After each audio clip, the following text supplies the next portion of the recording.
Josh Bumgartner with the Greater Tampa Chamber of Commerce. I want to thank and welcome the viewers for tuning in to our 2019 candidate interview series for City of Tampa's City Council elections. The Chamber focuses on policy, not politics. And while we do not endorse candidates, we felt that it was important to educate our members and the business community on where the candidates stand on important business issues. We're excited to have Orlando Gudes running for City Council District 5 with us today. Thanks for joining us, Orlando. Thank you for having me. So we're just under 6 weeks from Election Day, and now that we're in this final stretch, can you give the viewers a brief update on your campaign and what message you're trying to deliver to voters in the coming weeks? Yes, again, the campaign is going well. We believe that we've done the right thing so far. This campaign is simple. We're promoting economic development with empowerment.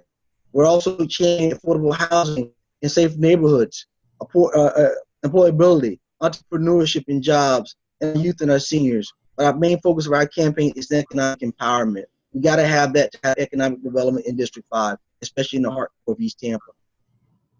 Perfect. So I want to talk a little bit about workforce housing. It has become a growing problem in the city or in the region, really. So what policies or zoning changes would you implement to address workforce housing needs in the city of Tampa and your district? For our campaign, we call it working class housing. We believe that in our city, especially in our district, affordable housing is 180 to 220. Housing, low income, market rate housing, and working class housing in all four quadrants of the city. Low income housing cannot be in just East Tampa. It has to be in all four quadrants. That's going to be the thriving force of a good economy, with working class housing, people being able to get on a job, finding a job, and working to be able to promote what they need for their families. Great. And I want to talk about the city's budget. Some would argue that it's one of the biggest responsibilities of City Council is the budget. We're looking at, we're hearing from some economists and state budget leaders that there may be a slight decline in the economy in the coming years, which would be under your time if elected as a councilman. How would you address a downturn in the economy as it relates to a budget? Where would you seek opportunities for potential cuts or tax increases to make sure that you're able to balance out that budget? Well, as you know, the budget comes from the mayor, and the city council has to look at that budget and make sure that it's a fair budget in all areas. A lot of times in our city, it has not been a fair, just budget, getting funds to different areas of our city, especially in District 5.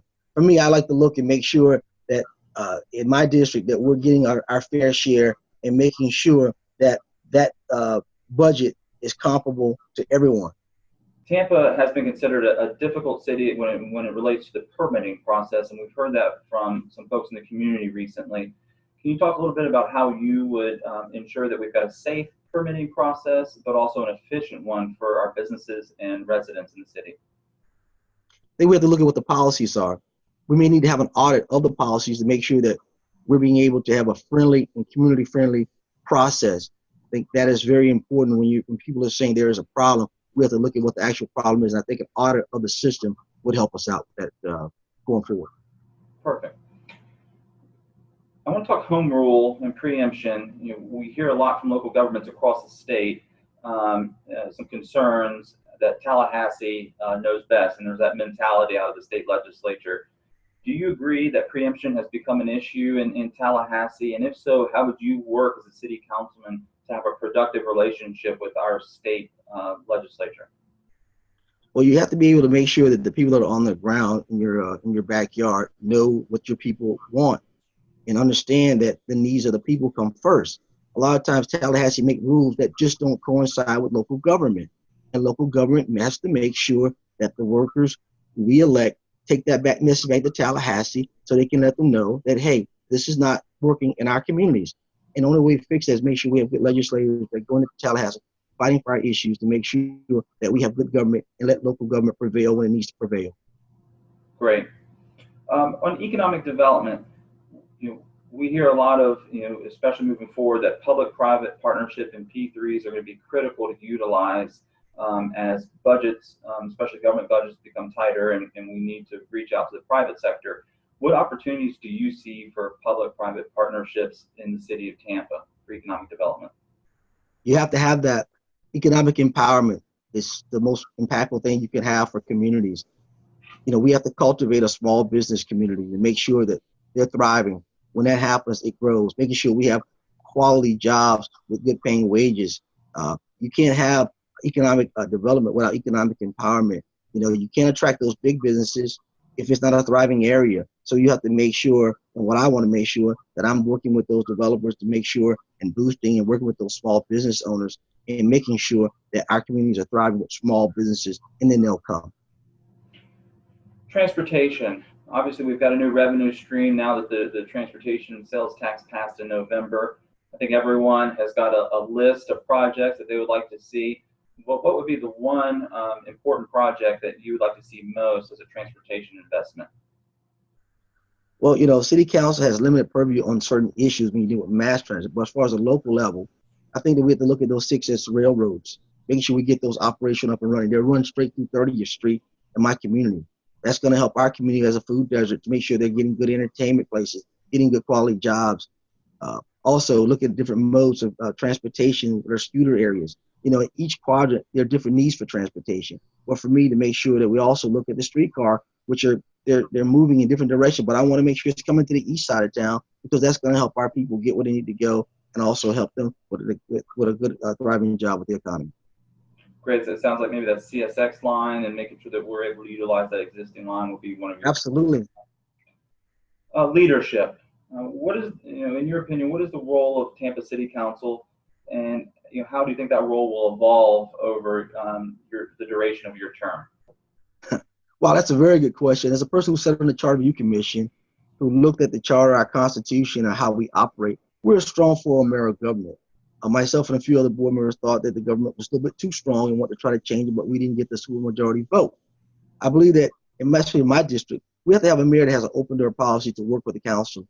That's going to be very vital, whoever becomes mayor, that they understand that we have constituents as well. Even though they're our administrator of the city, as far as a councilman, we're responsible, and we have to be accountable for our actions as well, and people do hold us accountable. But with a strong form of mayoral government at times, it just doesn't pan out.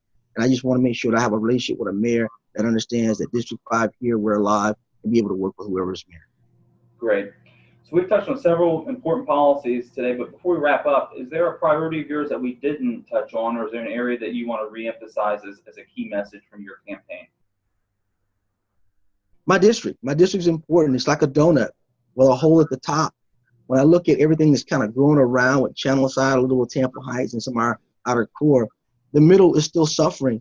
When I come in off of Bush Boulevard in Sulphur Springs, that's that bite with a hole in it. Nothing's growing, nothing's moving. I've got to make sure that starts to thrive.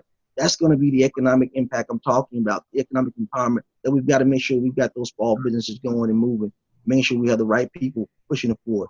The person who sits on the East Tampa CRA, we're trying to do that now, trying to make sure we make acquisitions and making sure that we're looking at development and talking to developers. It's going to be key. We have to have development in the East Core, in the Middle Core. That's going to make us thrive. Great. So where can our viewers go to learn more about your campaign? You can go to Orlando at orlandogudes.com. Great.